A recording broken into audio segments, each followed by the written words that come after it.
नमस्कार दोस्तों, स्वागत है आप सभी का आपके अपने YouTube channel online study DK में। और आज हम देखने वाले हैं सीटेट एग्जाम। आने वाली हमारी सीटेट एग्जाम जिसमें गणित शिक्षण शास्त्र जो कि गणित पेडागोजी के क्वेश्चन पूछे जाते हैं। तो आज के हमारे सारे ही प्रश्न जो रहेंगे वो इन्हीं दोनों टॉपिक को हमने कवर इसमें किया है, जहां पर हम एनसीएफ 2005 और एनईपी 2020 इससे संबंधित जो प्रश्न बार बार अक्सर पूछे जाते हैं और किस प्रकार के प्रश्न देखने को मिलते हैं वो सब कुछ इस वीडियो में हम डिस्कस करने वाले हैं। तो चलिए और बढ़ते हैं आगे इन प्रश्नों की ओर। देखते हैं आज के हमारे जो एनसीएफ 2005 एनईपी 2020 जो कि मैथ्स पेडागोजी से लिए गए हैं। तो आइए और स्टार्ट करते हैं आज के हमारे महत्वपूर्ण प्रश्न।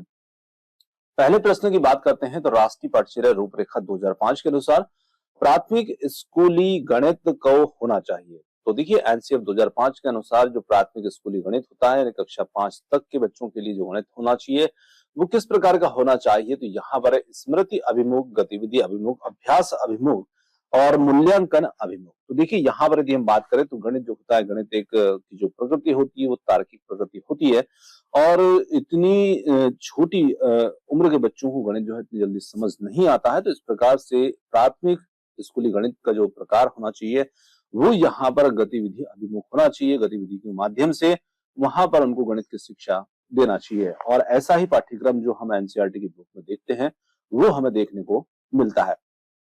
चलिए, तो बी विकल्प इसमें हमारा उत्तर हो जाएगा।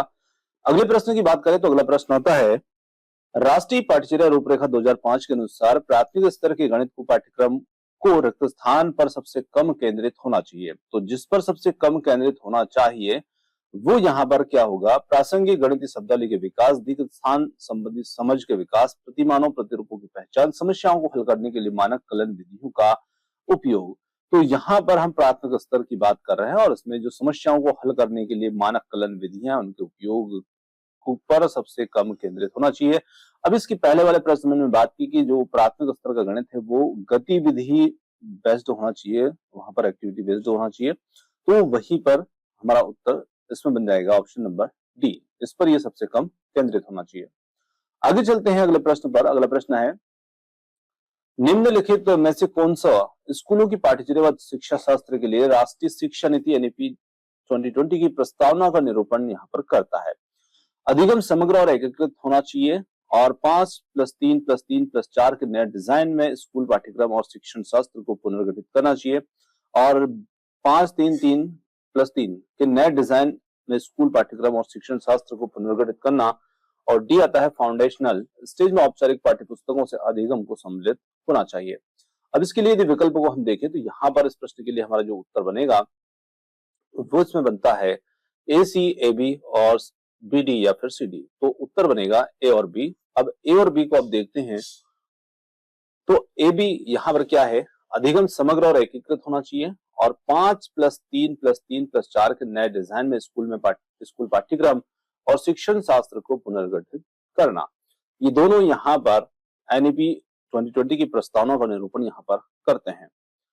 अगले प्रश्न पर चलते हैं। अगला प्रश्न है राष्ट्रीय पाठ्यचर्या रूपरेखा 2005 के अनुसार विविध संस्कृतियों में पटरी विक्रेताओं और आम लोगों के द्वारा उपयोग किए जाने वाले गणित को प्राइमरी कक्षा के गणित पाठ्यक्रम में शामिल किए जाने हेतु निम्नलिखित में से कौन सा कथन सत्य नहीं है।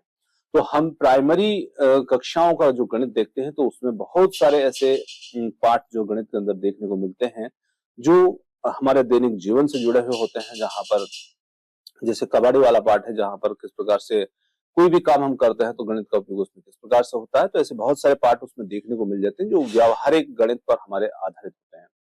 तो यहाँ पर हमें उस कथन को चुनना है जो कथन यहाँ पर सत्य नहीं है, ये हमें इसमें ध्यान रखना है। और इसके लिए यदि हम देखें तो इसमें जो नेगेटिव बात करेगा वही विकल्प हमारा इसमें उत्तर होगा। औपचारिक गणित और पटरी विक्रेताओं तथा आम लोगों के द्वारा गणित प्रयोग किए जाने वाले गणित में कोई संबंध नहीं है। और इसी के साथ में यदि देखिए संबंध नहीं है तो आम लोगों के द्वारा प्रयोग किए जाने वाले गणित में कोई संबंध नहीं है, तो यही कथन जो है सत्य नहीं है, क्योंकि ये थोड़ी सी गलत बात कर रहा है।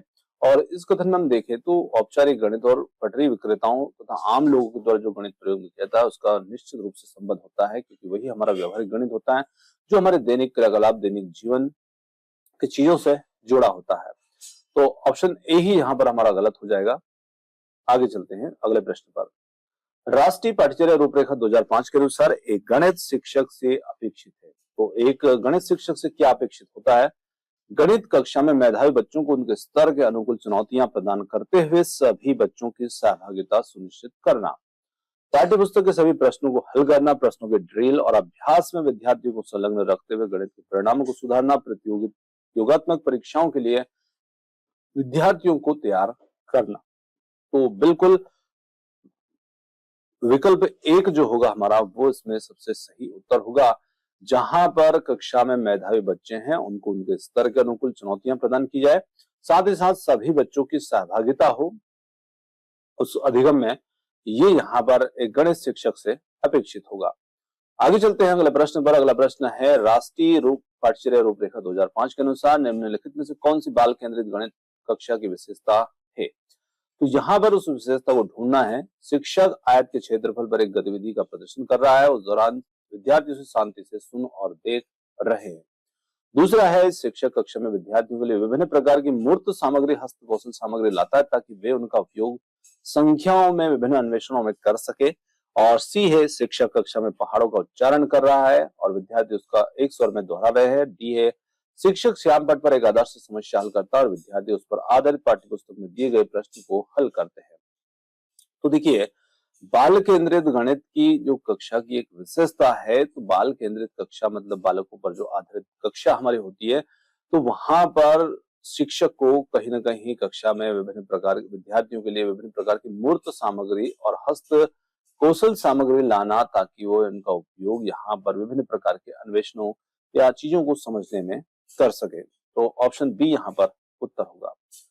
आगे चलते हैं। राष्ट्रीय शिक्षा नीति एनईपी 2020 के अनुसार निम्नलिखित में से कौन सी सीखने अधिगम के लिए एक अत्यावश्यक और अनिवार्य पूर्वापेक्षा यहाँ पर रहेगी? खेल और शारीरिक स्वास्थ्य, बुनियादी साक्षरता एवं संख्या ज्ञान और गणन कौशल विकसित करना, सभी के लिए शिक्षा। तो यहाँ पर बुनियादी साक्षरता एवं संख्या ज्ञान, यही हमारा इसमें उत्तर होगा। ऑप्शन नंबर 20 में उत्तर होगा। राष्ट्रीय पाठ्यचर्या रूपरेखा 2005 के अनुसार निम्नलिखित में से कौन सा गणित शिक्षा का मुख्य लक्ष्य है? तो यहाँ पर लक्ष्य की बात की जाए, अधिगमकर्ताओं में संख्यात्मक कौशल का विकास करना, देश के लिए रोजगार योग्य वयस्कों का सृजन करना, गणित कक्षा में प्रत्येक बच्चे को पाठ्य पुस्तक में दी गई समस्या हल करने के लिए कहना, और डी है बच्चों की विचार प्रक्रियाओं का गणितीकरण करना। तो ऑप्शन जो डी होगा, बच्चे की विचार प्रक्रियाओं का गणितीकरण करना, यही हमारा इसमें उत्तर होगा। आगे चलते हैं अगले प्रश्न पर।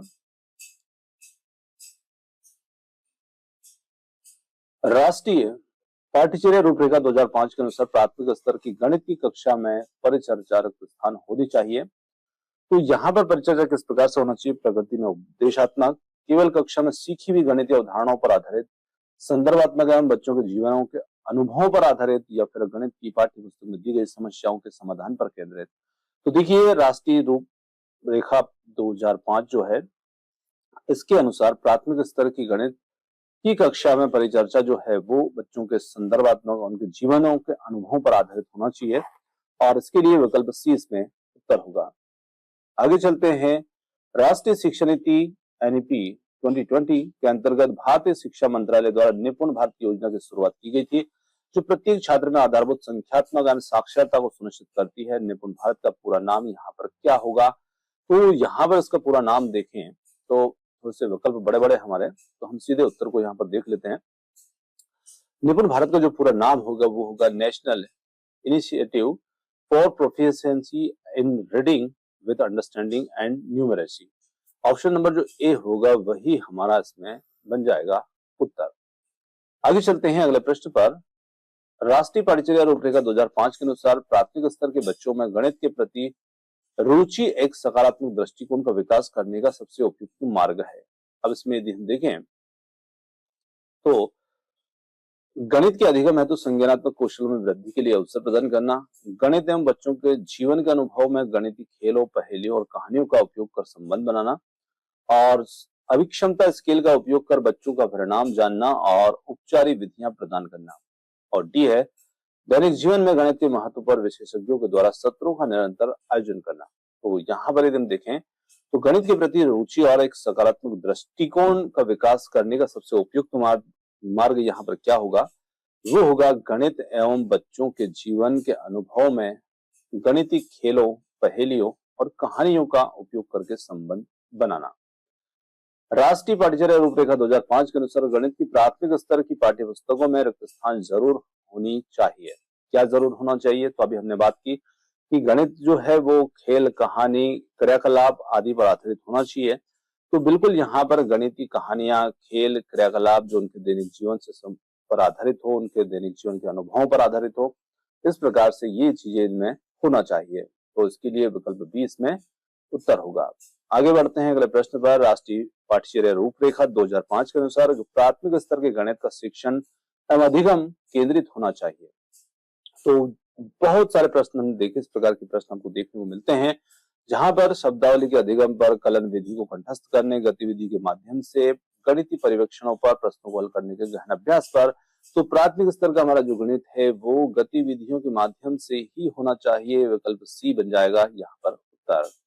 आगे चलते हैं। राष्ट्रीय पाठ्यचर्या रूपरेखा 2005 के अनुसार यह कथन अनुमान एवं सन्निकटन कौशल के विकास में स्कूली गणित एक सार्थक भूमिका निभा सकता है, सत्य नहीं है, क्योंकि गणित एक ऐसा विषय है जिसमें सटीक उत्तरों की आवश्यकता होती है।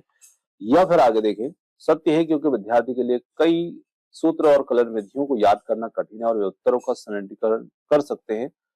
सत्य है क्योंकि यह प्रश्नों को हल करने के लिए समय की बचत करता है। सत्य है क्योंकि कई वैज्ञानिक गणितीय और प्रतिदिन की समस्याओं के हल में अनुमान और सन्निकटीकरण निहित है। तो यहाँ पर हम देखते हैं कि ये जो कौशल होगा ये सत्य है, क्योंकि हम कई जगह पर ऐसा अनुमान इसमें लगा लेते हैं। तो निश्चित रूप से ऑप्शन डी यहाँ पर हमारा उत्तर होगा। राष्ट्रीय पाठ्यचर्या रूपरेखा 2005 के अनुसार स्थान को प्राथमिक स्तर पर गणित में सबसे कम महत्वता देनी चाहिए। तो किसको? तर्क के विवेचन, सटीकता, समस्या समाधान, दृष्टिकरण। तो देखिए, सटीकता प्राथमिक स्तर पर बच्चों में इतनी ज्यादा देखने को नहीं मिलती। तो बच्चे यदि प्रयास कर रहे हैं तो वही बहुत कुछ होता है। यदि बच्चे धीरे धीरे प्रयास करेंगे तो जैसे जैसे उनकी समझ बढ़ेगी, सटीकता अपने आप उनके अंदर आ जाएगी। ऑप्शन बी यहाँ पर उत्तर होगा। राष्ट्रीय पाठ्यचर्या रूपरेखा 2005 के अनुसार निम्नलिखित में से कौन सा गणितीय कौशल दृश्य अधिगम में आवस्थित नहीं है? आंकड़ों का प्रस्तन, निरूपण, दृश्यीकरण या निगमनात्मक विवेचन। तो यहां पर हो जाता है निगमनात्मक विवेचन, ऑप्शन नंबर डी। राष्ट्रीय पाठ्यचर्या रूपरेखा 2005 के अनुसार प्रारंभिक स्तर पर निम्नलिखित में से कौन सा उद्देश्य गणितीय शिक्षा हेतु उच्च उद्देश्य माना गया है? बच्चों में संख्यात्मक कौशल का विकास करना, बच्चों का परिकलन एवं कौशल में दक्ष करना, विचारों की स्पष्टता, तर्कपूर्ण गणितीय चिंतन का विकास, और डी है भविष्य में प्रतियोगात्मक परीक्षाओं हेतु कौशल का निर्माण। ये भविष्य था, यहाँ पर थोड़ा सा मिसप्रिंट हुआ है भविष्य में। तो देखिए, यहाँ पर यदि हम देखें उत्तर, तो विचारों की स्पष्टता और तर्कपूर्ण गणितीय चिंतन का विकास करना, ये उच्च उद्देश्य माना गया है गणित की शिक्षा के लिए। आगे चलते हैं। राष्ट्रीय पाठ्यचर्या रूपरेखा 2005 के अनुसार निम्नलिखित में से कौन सा क्रियाकलाप एक रचनात्मक कक्षा पर आधारित है? अब हमें यहाँ पर देखना है रचनात्मक कक्षा पर आधारित। शिक्षक श्यामपट्ट पर प्रश्न हल करते हैं और बच्चे उसकी नकल करते हैं। बी है शिक्षक समूह में किए गए क्रियाकलाप का अवलोकन करते हैं और विद्यार्थी को प्रश्न हल करने में सुगमता प्रदान करते हैं। सी है शिक्षक बच्चों को महत्वपूर्ण सूत्र एक चार्ट पेपर पर लिखकर प्रतिदिन उसे पढ़ने के लिए कहते हैं। डी है शिक्षक विद्यार्थी को नियमित रूप से बहुत सारा गृह कार्य प्रदान करते हैं। तो यहाँ पर यदि हम देखें तो शिक्षक समूह में किए गए क्रियाकलाप का अवलोकन करते हैं और विद्यार्थियों को प्रश्न हल करने में सुगमता प्रदान करते हैं।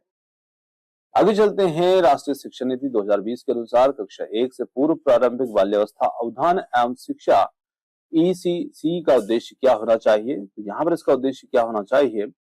शिक्षार्थियों में परिकलन कौशल का विकास, शिक्षार्थियों में मूल गणन कौशल का विकास, बच्चों को कुछ संख्याओं के नाम लिखना सिखाना, बच्चों को गिनती एवं गुणन के पहाड़े याद करवाना। तो बच्चों में मूल गणन कौशलों का विकास करना, ये हमारा इसका उद्देश्य होना चाहिए।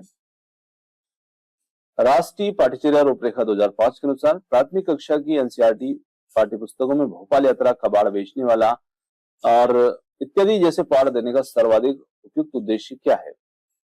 तो देखिए यहाँ पर ये जो पाठ हमने इसके ऊपर पहले बात की, ऐसे पाठ जो देखने को मिलते हैं वो बच्चों के दैनिक जीवन से जुड़े होते हैं। तो यहाँ पर गणित कक्षा में अंग्रेजी भाषा अधिगम को समाहित करना, छात्र केंद्रित कक्षा की निरस्ता को तोड़ना, बच्चों के वास्तविक जीवन से गणित को जोड़ना, गणित के साथ साथ पर्यावरण विज्ञान ईवीएस के पाठ्यक्रम को पूरा करना। तो यहाँ पर गणित जो बच्चों को वास्तविक या दैनिक जीवन से गणित को जोड़ा जा रहा है।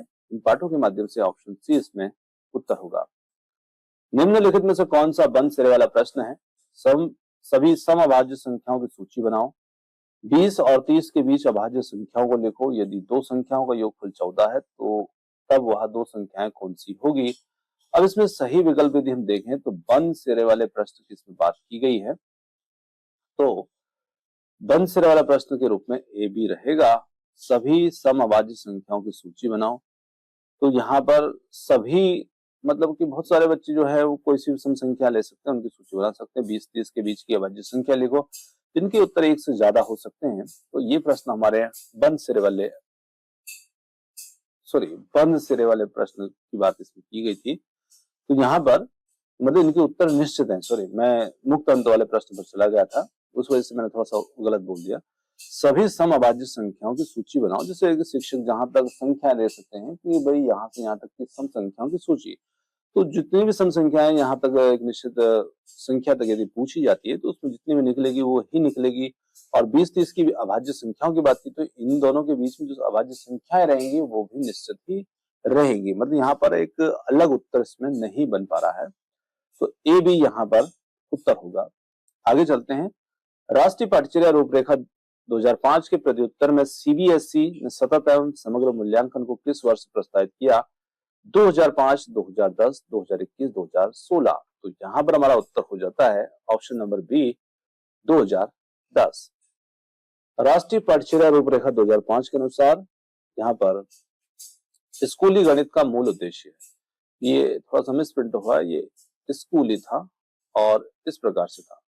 स्कूली गणित का मूल उद्देश्य है संख्याओं पद्धति का शिक्षण, मात्राओं की मापन का शिक्षण, समस्या समाधान के लिए गणितीय विवेचन तर्कना का विकास, गणितीय सूत्रों के द्वारा समस्याओं को हल करना। तो यहाँ पर हो जाता है ऑप्शन नंबर सी समस्या समाधान के लिए गणितीय विवेचना तर्कना का विकास।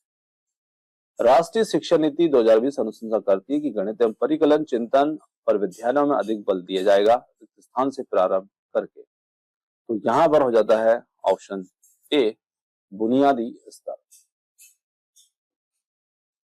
राष्ट्रीय पाठ्यचर्या रूपरेखा 2005 गणित की पाठ्यचर्या को महत्वाकांक्षी होने के लिए तर्क प्रस्तुत करता है। इस दृष्टि को दर्शाने के लिए निम्नलिखित में से कौन सा सर्वाधिक यहाँ पर उपयुक्त होगा? तो पाठ्यचर्या का संख्या ज्ञान में विद्यार्थी की क्षमताओं के विकास करना आवश्यक है, या फिर पाठ्यचर्या का गणित चिंतन विवेचन होने के लिए विद्यार्थी के आंतरिक संसाधनों का विकास करना आवश्यक है। सी पाठ्यचर्या का गणितीय पहेलियों को हल करने में विद्यार्थी की क्षमता का विकास करना आवश्यक है। अब इसके लिए विकल्प को देखें तो ए सी है, बी सी, ए बी और केवल बी। तो यहाँ पर हमारा जो उत्तर बनेगा वो बन जाएगा केवल बी, जिसमें हम देखें कि महत्वाकांक्षी होने के लिए जो तर्क प्रस्तुत करता है वो विकल्प यहाँ पर होगा बी। आगे अगले प्रश्न पर चलते हैं। एक बच्चा जो आकृतियों के अपने और विभिन्न आकृतियों के बीच दोनों के गुणों के अंतर संबंधों को स्थापित कर सकता है, वह वेन हेले के ज्यामितीय चिंतन के किस सिद्धांत पर है? तो वो यहाँ पर दृश्यीकरण, अनौपचारिक निगमन, विश्लेषण, निगमन, तर्कना। तो यहाँ पर बच्चा जो होगा वो अनौपचारिक निगमन स्तर 2 पर यहाँ पर रहेगा। आगे है प्रश्न। प्राथमिक कक्षा की एक शिक्षिका अपने विद्यार्थी में गणितीय तर्कना विवेचन के कौशल के विकास को ध्यान केंद्रित कर रही है। निम्नलिखित में से कौन से कार्य उसकी सबसे उपयुक्त तरीके से सहायता कर सकते हैं? अपनी कक्षा में गणितीय क्रीड़ाओं और पहेलियों का उपयोग करना, अभ्यास के लिए दिए गए एक सूत्र पर आधारित बहुत सारे प्रश्न देना, नियमित कक्षा परीक्षाओं का आयोजन करना, श्याम पट्ट पर पाठ्य पुस्तकों के प्रश्न हल करना। तो यहाँ पर अपनी कक्षा में गणितीय क्रीड़ाओं और पहेलियों का उपयोग करना, यही हमारा इसमें उत्तर होगा। ऑप्शन नंबर ए इस प्रश्न के लिए उत्तर होगा। आगे चलते हैं। एक शिक्षक हस्तकौशल सामग्री जैसे कि ब्लॉक, मार्बल इत्यादि का उपयोग गुणन की अवधारणा को विकसित करने के लिए करता है। इस प्रकार के हस्तकौशल सामग्री का उपयोग शिक्षार्थियों में दुविधा, असमंजस उत्पन्न करता है, औपचारिक कलन विधियों को समझने में बाधा डालता है, छोटे बच्चों को खाली समय देता है, अवधारणात्मक अधिगम में सहायक होता है। तो देखिए, यदि हम बात करें हस्त सामग्री जैसे ब्लॉक, मार्बल इत्यादि का उपयोग गुणन की अवधारणा को विकसित करने के लिए करता है, तो ये बच्चे की अवधारणात्मक अधिगम होगा, उसमें सहायक सिद्ध होगा। ऑप्शन डी यहाँ पर उत्तर होगा। गणित में बच्चों के विवेचन और तार्किक चिंतन योग्यताओं को विकसित करने के लिए निम्नलिखित में से कौन सा यहाँ पर सर्वाधिक उपयुक्त होगा? तो जब बच्चे में हम तार्किक योग्यताओं को विकसित करना चाहते हैं, बच्चे का विवेचन करना चाहते हैं, तो यहाँ पर बंद सिरे वाले प्रश्न, मानक कलन विधि, सूत्र, पहाड़ों को स्मरण करना, खुले सिरे वाले प्रश्नों का उपयोग। तो तार्किक चिंतन विकसित होता है खुले सिरे वाले प्रश्नों के उपयोग से। ऑप्शन नंबर डी यहाँ पर उत्तर होगा। आगे चलते हैं। आकृतियों का शिक्षण करते हुए एक शिक्षिका शहर का मॉडल प्रारूप अपनी कक्षा में लेकर आई, जो ज्यामितीय आकृतियों से निर्मित था। वह चाहती है कि उनके विद्यार्थी मॉडल से ज्यामितीय आकृतियों की पहचान करते हुए कुछ खाली समय बिताएं, गणितीय अवधारणा को विभिन्न अन्य क्षेत्रों, विषय क्षेत्रों और उनके दैनिक जीवन से जोड़ें। ऐसे और प्रारूप मॉडल निर्मित करें जो गणित की प्रदर्शनी में प्रदर्शित किया सके और गणित में प्रारूप मॉडलों की भूमिका को समझे। तो यहाँ पर हो जाता है गणितीय अवधारणाओं को विभिन्न विषयों और क्षेत्रों जो उनके दैनिक जीवन से जोड़े, क्षेत्रों और उनके दैनिक जीवन से जोड़े। तो यहाँ पर आज के जो गणित के प्रश्न थे, जिसमें हमने एनईपी 2020 एनसीएफ 2005 कुछ एक प्रश्न जो थे वो थोड़े से अतिरिक्त थे। तो यहाँ पर ये प्रश्न आपको कैसे लगे कमेंट्स करके जरूर बताइएगा, और वीडियो यदि पसंद आया तो वीडियो को लाइक, शेयर, चैनल को सब्सक्राइब करना मत भूलिएगा। आपने जो समय दिया उसके लिए बहुत बहुत धन्यवाद। Thanks for watching. मिलते हैं जल्दी ही एक और नए वीडियो के साथ। धन्यवाद।